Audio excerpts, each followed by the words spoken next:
दुनिया का सबसे जिम्मेदार शो न्यूज नाइट हर रात 8 बजे।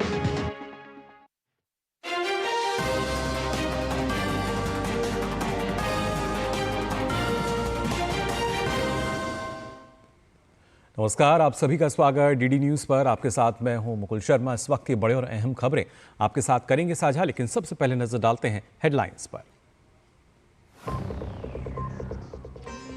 कटरा श्रीनगर मार्ग पर आज से वंदे भारत ट्रेन का नियमित संचालन। कटरा रेलवे स्टेशन पर यात्रियों में खुशी की लहरें। कल प्रधानमंत्री मोदी ने दिखाई थी हरी झंडी।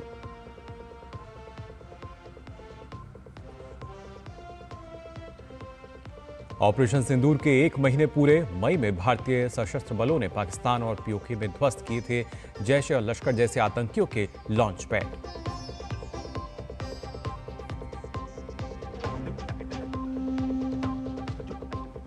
पूर्वोत्तर राज्यों में बाढ़ की स्थिति में सुधार। बाढ़ प्रभावितों की संख्या हुई कम। त्रिपुरा, मिजोरम, नागालैंड और मणिपुर में येलो अलर्ट जारी।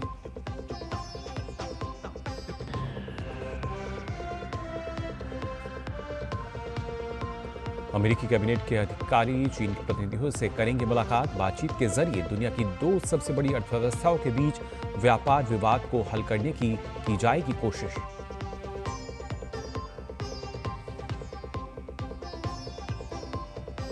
और ईद उल अजहा पर देश भर में विशेष नमाज। प्रधानमंत्री की सभी के अच्छे स्वास्थ्य और समृद्धि की कामना। कहा, सद्भाव को प्रेरित करे ये अवसर।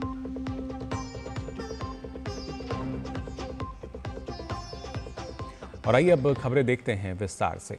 आपको बता दें, प्रधानमंत्री नरेंद्र मोदी के कल जम्मू कश्मीर दौरे की कुछ विशेष झलकियां सामने आई हैं, जिसमें वो चुनाव ब्रिज और अंजी ब्रिज का उद्घाटन कर रहे हैं।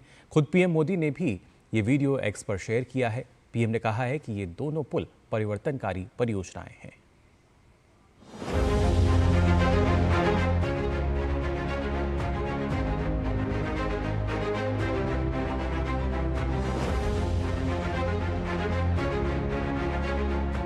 माता वैष्णो देवी के आशीर्वाद से आज वादी कश्मीर भारत के रेल नेटवर्क से जुड़ गई।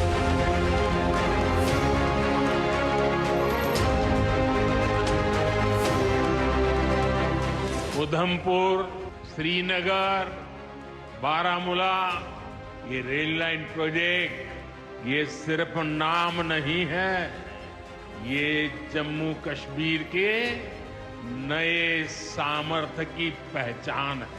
भारत के नए सामर्थ्य का जयघोष है।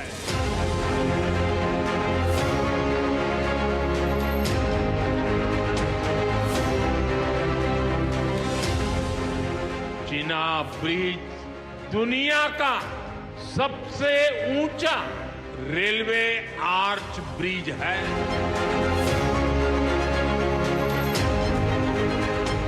हमारा अंजी ब्रिज भी इंजीनियरिंग का बेहतरीन नमूना है।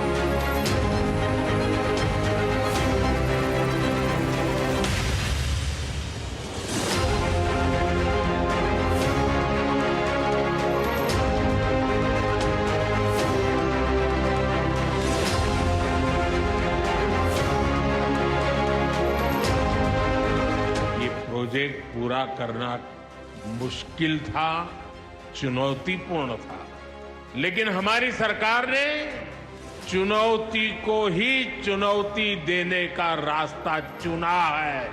ये दिखाता है विकसित भारत का सपना जितना बड़ा है उतना ही बुलंद हमारा हौसला है, हमारा सामर्थ्य है।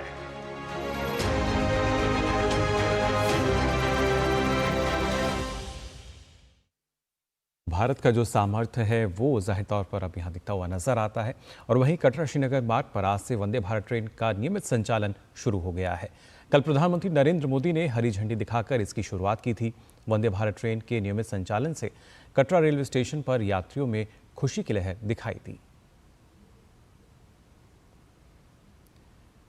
इन दोनों तस्वीरों में आप देख सकते हैं वंदे भारत एक्सप्रेस, जिसकी कल शुरुआत की प्रधानमंत्री ने, और आज से एक नियमित संचालन जो है वो वंदे भारत एक्सप्रेस ट्रेन का शुरू हो गया है। यानी कटरा से श्रीनगर तक की जो दूरी है महज 3 घंटे में अब पूरी होगी और यात्रियों में इसको लेकर काफ़ी उत्साह, यात्री काफ़ी खुश नजर आए इसको लेकर।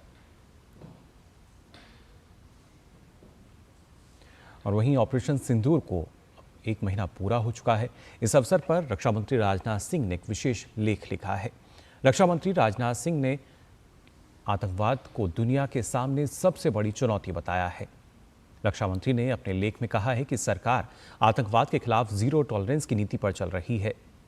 उन्होंने कहा है कि भारत ने आतंक के खिलाफ लड़ाई में पूरी दुनिया के सामने एक मिसाल पेश की है। रक्षा मंत्री ने आतंकवाद को मानवता और शांति का सबसे बड़ा दुश्मन बताते हुए कहा कि आतंकवाद हर दृष्टि से विध्वंसक है।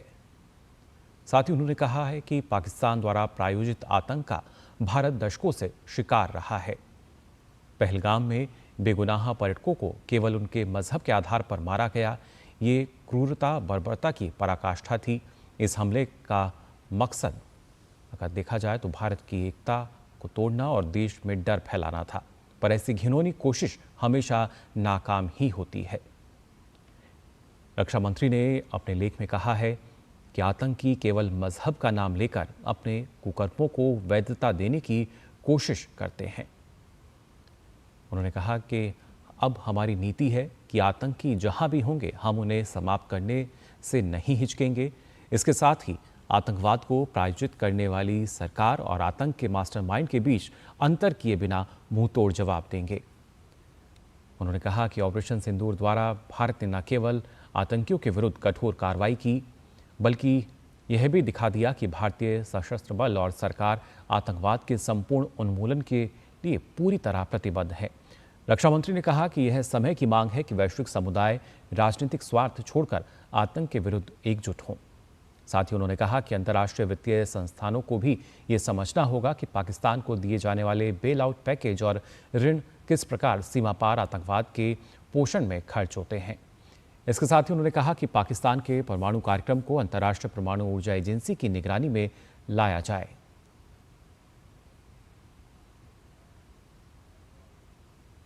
देश भर में आज ईद उल अजहा का त्यौहार मनाया जा रहा है।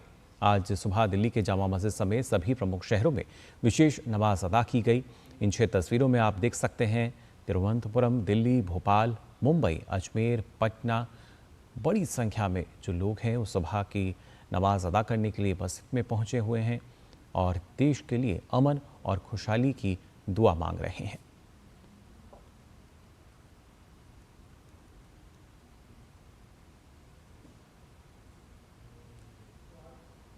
राष्ट्रपति द्रौपदी मुर्मू ने देशवासियों को ईद की शुभकामनाएं दी।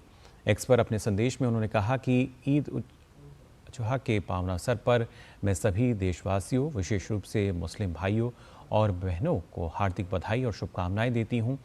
यह त्यौहार बलिदान, आस्था तथा आदर्शों के महत्व को समझता है। आइए इस शुभ अवसर पर हम सब मिलकर समाज के और देश के लिए समर्पण की भावना के साथ कार्य करने का संकल्प लें।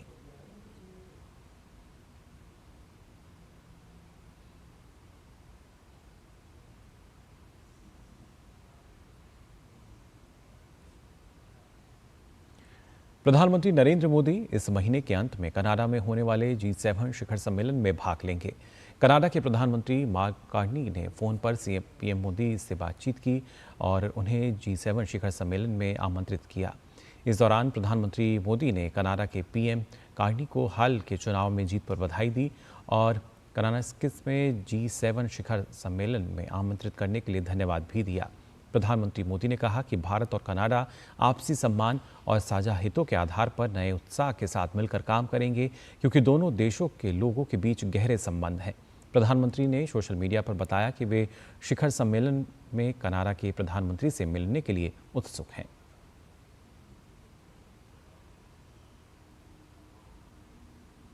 और आइए, जब हम G7 की बात कर रहे हैं तो आपको ग्राफिक के माध्यम से बताते हैं कि G7 जो है आखिर क्या है। दरअसल G7 के जो सदस्य देशों की अगर हम सबसे पहले बात करें तो उसमें आप देख सकते हैं America, Japan, Italy, Germany, France, Canada, UK, यानी 7 विकसित देशों की जो अर्थव्यवस्था वाले देश हैं वो G7 के सदस्य देश हैं।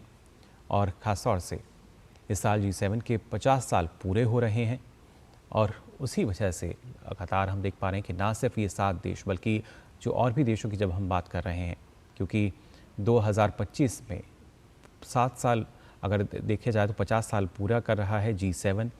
15 से 17 जून तक कनाडा के अल्बर्टा प्रांत में G7 सम्मेलन का आयोजन होने जा रहा है और कनाडा ने अब तक 6 बार G7 शिखर सम्मेलन की मेज़बानी की है। इसके साथ ही अंतर्राष्ट्रीय शांति और सुरक्षा के साथ ही वैश्विक आर्थिक स्थिरता मुख्य मुद्दा इस बार इसमें रहेगा। जलवायु, डिजिटल परिवर्तन और तकनीकी नवाचार पर भी G7 में चर्चा होगी। भारत, ऑस्ट्रेलिया, यूक्रेन, दक्षिण अफ्रीका और ब्राजील को भी G7 के लिए आमंत्रित किया गया है। और आखिर क्या है G7? आपको बता दें, 7 प्रमुख औद्योगिक जब हम अर्थव्यवस्थाओं की बात करते हैं वो G7 1975 में इस समूह की स्थापना की गई थी, जो 50 वर्ष पूरे कर रही है। G7 समूह का प्रतिवर्ष एक सम्मेलन होता है जो कि इस बार कनाडा में आयोजित हो रहा है। आर्थिक नीतियों, अंतर्राष्ट्रीय सुरक्षा और अन्य महत्वपूर्ण मुद्दों पर इस सम्मेलन में चर्चा की जाती है। G7 का उद्देश्य वैश्विक आर्थिक स्थिरता और सहयोग को बढ़ावा देना है। इसके साथ ही जब वैश्विक जीडीपी की हम बात करते हैं तो वैश्विक जीडीपी में G7 देशों की हिस्सेदारी करीब 28.43% है। और आपको बता दें कि यूरोपीय संघ भी G7 की जो बैठक है इसमें हिस्सा लेता है।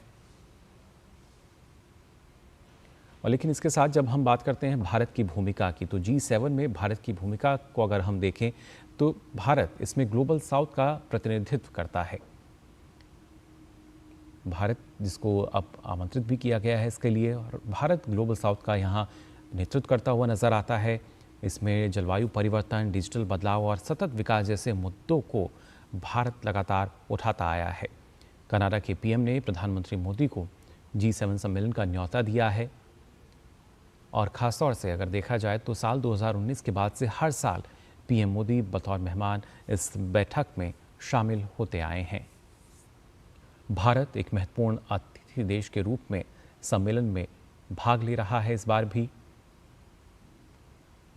और ख़ासतौर से जिस तरीके से लगातार अगर देखा जाए अब, क्योंकि ना सिर्फ नरेंद्र मोदी के नेतृत्व में जो देश है अलग अलग हम देख सकते हैं वैश्विक रूप से उभरता हुआ नज़र आता है। और पिछले 11 सालों की अगर बात की जाए, क्योंकि नरेंद्र मोदी सरकार जो है उसके 11 साल पूरे हो रहे हैं, उसी से जुड़ी आइए अब खबरें देखते हैं।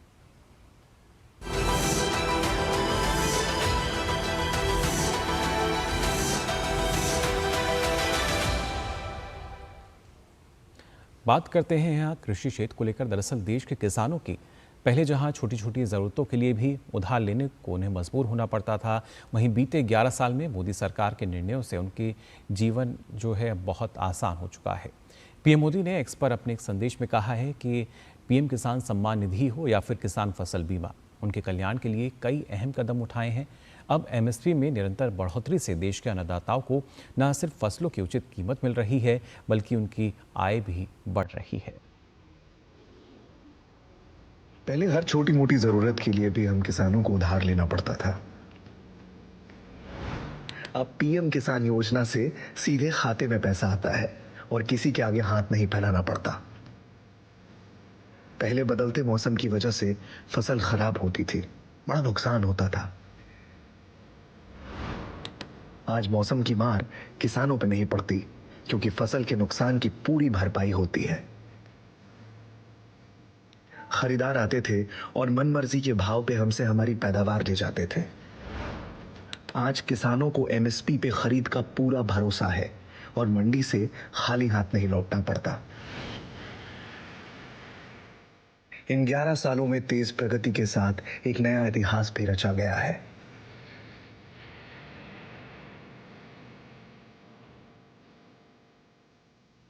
तो देखा आपने किस तरीके से एक बड़ा बदलाव कृषि क्षेत्र में देखने को मिलता है। और पिछले 11 वर्षों में मोदी सरकार ने कृषि और किसानों की जो तस्वीर है उसको बदलने का काम किया है। साथ ही साथ कृषि में विज्ञान और अनुसंधान को बढ़ावा देकर क्रांतिकारी बदलाव आए हैं, जो अब जमीन पर भी दिख रहे हैं। मोदी सरकार की कल्याणकारी योजनाओं के चलते देश में खाद्यान्न का रिकॉर्ड उत्पादन हो रहा है और उसके साथ साथ निर्यात भी बढ़ा है। प्रधानमंत्री मोदी की कृषि नीतियों और कल्याणकारी योजनाओं से क्या कुछ बदलाव आया है, आइए जानते हैं इस खास रिपोर्ट में।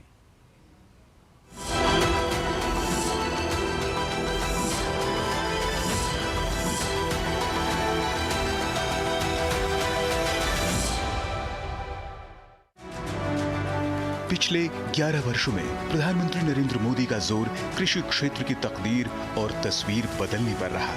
प्रधानमंत्री नरेंद्र मोदी जानते थे कि देश को विकसित करना है तो पहले किसानों को मजबूत करना होगा। पीएम मोदी ने कृषि को विज्ञान और अनुसंधान से जोड़कर आज बदलते भारत में कृषि और किसान को उभरते भारत की सबसे बड़ी पहचान बना दिया है।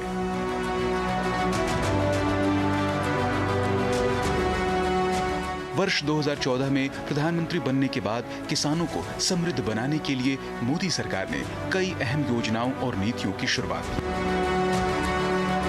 मोदी सरकार ने कृषि और अन्नदाता के विकास के लिए अपने सारे खजाने खोल दिए।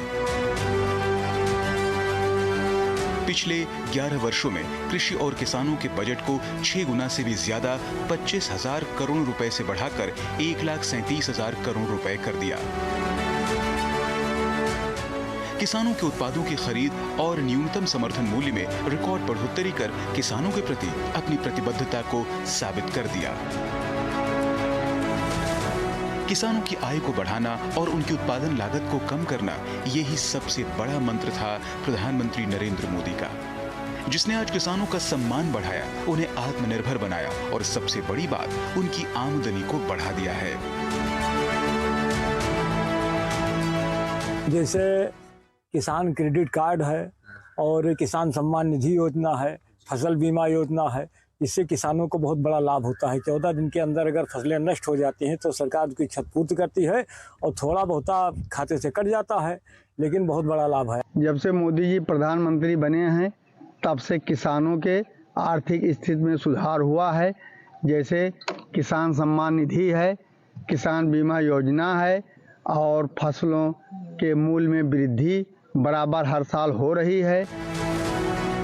किसानों की अथक मेहनत, कृषि वैज्ञानिकों की कुशलता और प्रधानमंत्री नरेंद्र मोदी के नेतृत्व में केंद्र सरकार की किसान हितैषी नीतियों योजनाओं के चलते कृषि मंत्रालय ने हाल ही में इस वर्ष के खाद्यान्न उत्पादन के अनुमानित आंकड़े जारी किए हैं, जिसमें खाद्यान्न उत्पादन रिकॉर्ड 3,539.59 लाख टन है। धान, गेहूं, मक्का, मूंगफली, सोयाबीन में उत्पादन ने सभी रिकॉर्ड तोड़ दिए हैं, जिससे देश में आज खाद्यान्न के भंडार भरे हैं। किसानों को सस्ता कर्ज मिले, उसके लिए मोदी सरकार ने किसान क्रेडिट कार्ड योजना में बड़े बदलाव किए। कर्ज राशि की सीमा को बढ़ाया। पहले किसान क्रेडिट कार्ड की सीमा 3 लाख रुपए थी, जिसे अब 5 लाख रुपए कर दिया गया है।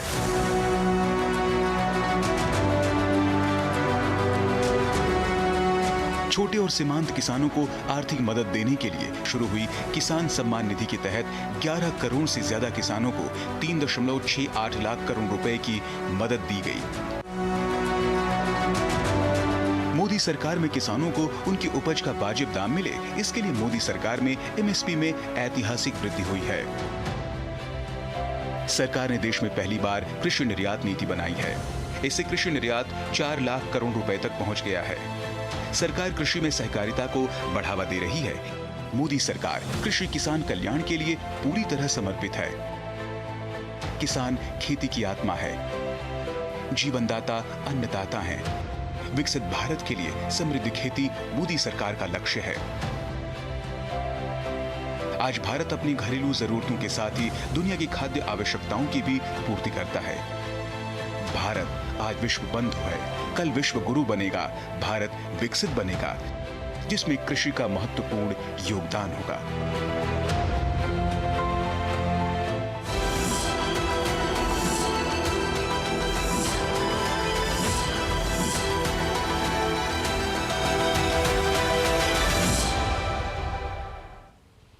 तो जाना आपने पिछले 11 वर्षों में किस तरीके से कृषि और किसान कल्याण की प्रतिबद्धता को पूरा किया है सरकार ने, और न सिर्फ कृषि क्षेत्र में बल्कि इसके साथ साथ अगर बात करते हैं आयुष्मान भारत प्रधानमंत्री जन आरोग्य योजना की भी, तो इसने भी लोगों के जीवन में क्रांतिकारी बदलाव लाया है। इस योजना के तहत बिहार के गया ज़िले की अगर प्रगति की हम बात करें तो यहाँ पर गया ज़िले के मुख्य चिकित्सा अधिकारी और सिविल सर्जन डॉक्टर राजाराम प्रसाद ने बताया कि कुल 13,62,972 आयुष्मान कार्ड बनाए गए हैं। 28 करोड़ रुपए से ज़्यादा की राशि के 38,000 से ज़्यादा दावों का निपटारा भी किया गया है। इस बारे में गया जिला के मुख्य चिकित्सा अधिकारी और सिविल सर्जन डॉक्टर राजाराम प्रसाद से खास बातचीत की हमारे संवाददाता गिरीश निशाना ने। बिहार के गया में आयुष्मान योजना ने एक रिकॉर्ड बनाया है। किस तरह का रिकॉर्ड बनाया है, इस पर ज़्यादा बात करने के लिए हमारे साथ मौजूद हैं गया के सीएमओ। आयुष्मान योजना 2018 में स्टार्ट हुआ है, तब से लेकर के गया जी में अभी तक 13,62,000 लोगों को मेन कार्ड बटा हुआ है। 2024-25 में उन कार्डधारियों में से 18,734 लोगों को इलाज हुआ।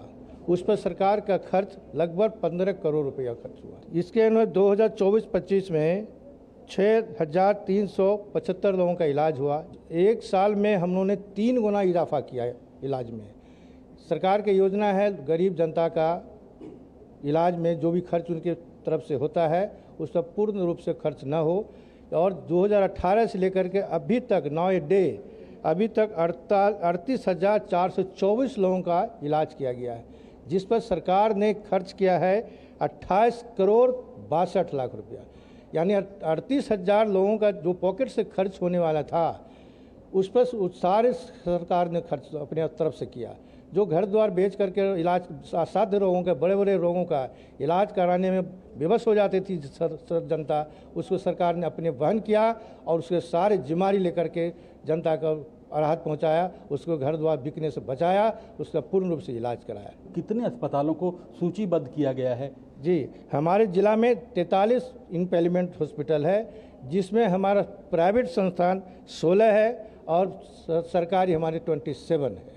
और उसके साथ साथ 70 वर्ष से ऊपर वाले का जिसके व्यय वंदना कार्ड बोला जाता है 951 लोगों का इलाज किया गया है। ये सरकार का बहुत ही महत्वाकांक्षी योजना है, सरकार का बहुत ही प्राइम योजना है। माननीय प्रधानमंत्री और मुख्यमंत्री और बिहार के स्वास्थ्य मंत्री का महत्वाकांक्षी योजना है, जिससे गरीब जनता को काफ़ी लाभ मिल रहा है, लोगों का पूर्ण रूप से इलाज हो रहा है, लोग स्वस्थ हो रहे हैं। कैमरामैन आशीष शर्मा के साथ गिरीश निशाना, डीडी न्यूज़, गया, बिहार। तो जाना आपने सरकार की योजनाओं का किस तरीके से हर किसी को लाभ मिल रहा है। फिलहाल बुलेटिन में हम यहाँ रुक रहे हैं एक छोटे से ब्रेक के लिए, जल्द लौटते हैं।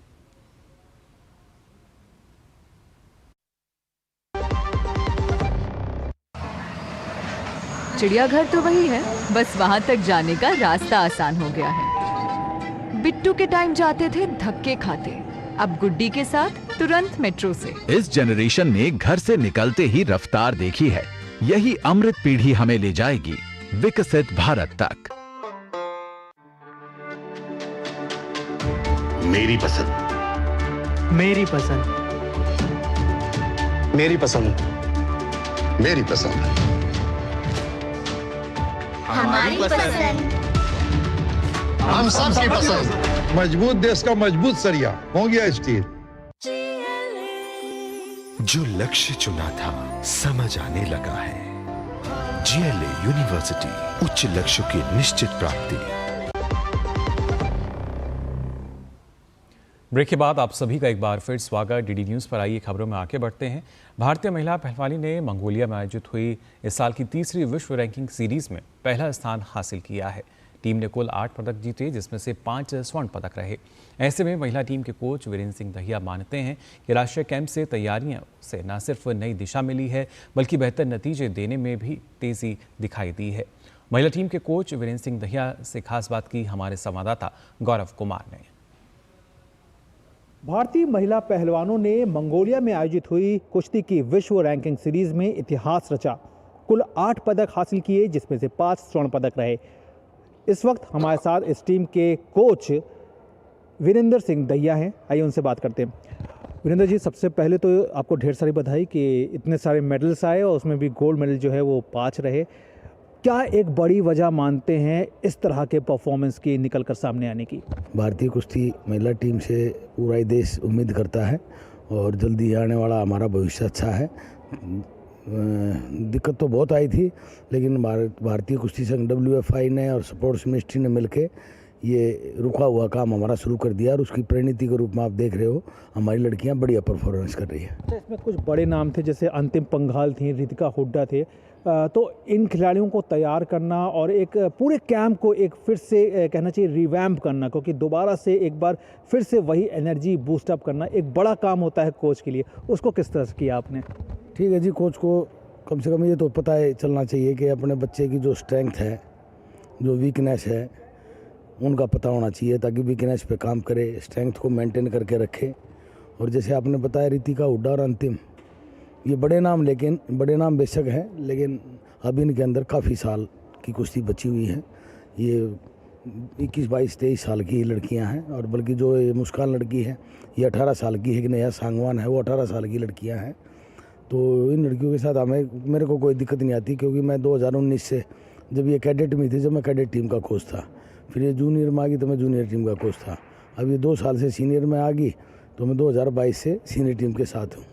कोई आप लोग का कैंप जो है वो लंबे समय बाद लगा है और वो भी अब दिल्ली में लग रहा है, तो दिल्ली में कैंप लगने का कितना फ़ायदा जो है वो आप देखते हैं? भारतीय कुश्ती संघ के प्रयासों से ये कैंप भी दिल्ली में आ गया, क्योंकि पहले कैंप लखनऊ में लगते रहे हैं।